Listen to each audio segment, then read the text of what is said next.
My name is Steve Gribben, and thank you for joining me in this Glassbox strategy session.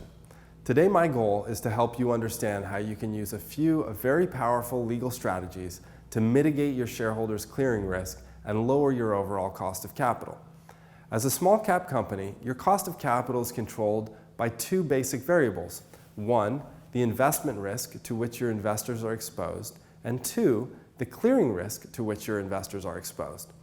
As you already know, investment risk comprises a whole slew of elements. Things like the viability of your business model, the competency of your management team, pending litigation that may have a negative impact if a verdict came down against you, convertible debt holders sitting on your balance sheet waiting to pounce at any moment.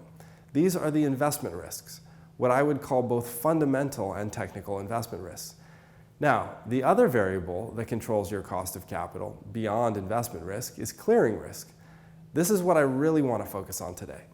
Clearing risk is virtually always underappreciated by small cap issuers. Basically, clearing risk is comprised of just two elements. One, how certain is an investor that they will be able to sell your stock in the public market when the time comes? And two, how expensive will that sales process be? That's it. Clearing risk is far simpler to understand than investment risk. But it's the primary reason that small cap companies have such a hard time raising money with any sort of reasonable terms. If you're an executive or director with your company, it is imperative that you take it upon yourself to understand the current clearing landscape and the challenges that your shareholders are up against. This will help you strategically position your business to mitigate clearing risk and in turn lower your cost of capital. Here are just a few legal strategies you can apply to mitigate clearing risk.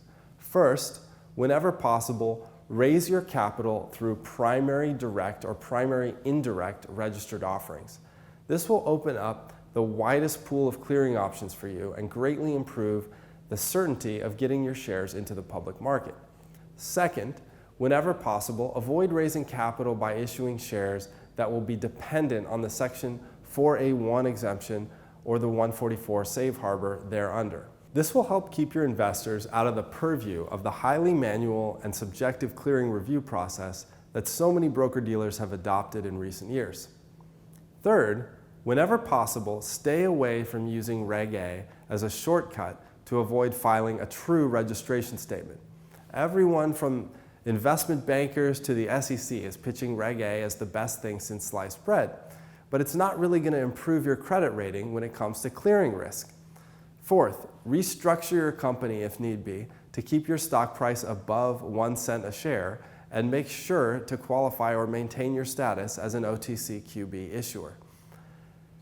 This will allow you to qualify for certain types of offerings that have inherently more favorable structures for you as a company.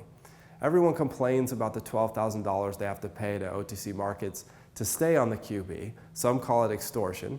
But it will help you attract a wider pool of investors with more favorable terms. Fifth, finally, develop relationships with multiple clearing firms that do not exclusively specialize in pipe transactions or the small cap space. This will keep you separated from all the companies that are truly driving up the cost of clearing. If you're interested in learning more about how you can mitigate clearing risk for your shareholders and lower your cost of capital, I welcome the opportunity to speak with you directly.